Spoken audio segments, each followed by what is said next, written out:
تو چونکہ سرکار نور تھے اس لیے آپ کا سایہ نہیں تھا۔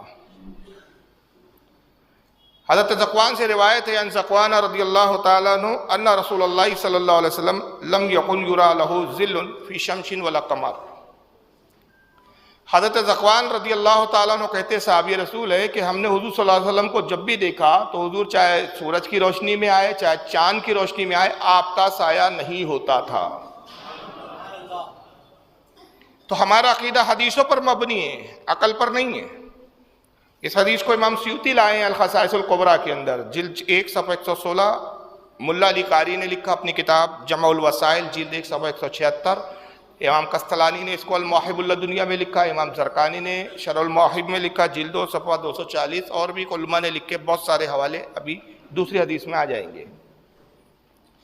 حضرت ذکوان کہتے ہیں کہ نبی پاک صلی اللہ تعالیٰ علیہ وسلم چاہے سورج کے سامنے آئے چاہے چاند کی روشنی میں آئے آپ کا سایہ نظر نہیں آتا تھا۔ ایک دوسری روایت میں آتا ہے قال ابن صبا، حضرت صبا رضی اللہ تعالیٰ عنہ کہتے ہیں من خصائصہ صلی اللہ علیہ وسلم ان ظلہ کان لا یقع علی الارض لانہ کان نورا۔ اب یہاں بڑی واضح حدیث آئی ہے۔ یہ حضرت صبا کہتے ہیں کہ رسول اللہ کی خاصیتوں میں اس طرح من خصائصہ رسول اللہ صلی اللہ علیہ وسلم، یہ حضور کی خاصیت تھی، حضور کی خصوصیات تھی کہ ان ظلہ کان لا یقع علی الارض،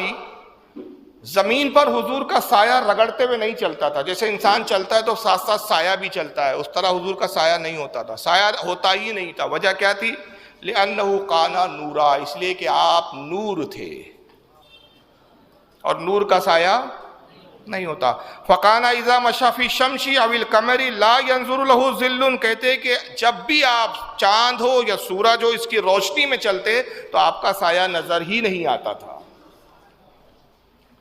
اس حدیث کو امام قاضی عیاض نے لکھا ہے اور یہ کتاب ان کی الشفا بارگاہ رسالت میں مقبول کتاب ہے۔ الشفا جلد نمبر 2 صفحہ 368، امام نصفی نے اس کو اپنی قرآن کی تفسیر مدارک کے اندر نقل کیا ہے، جلد 2 صفحہ 103، امام قسطلانی نے المواہب اللدنیہ میں لایا،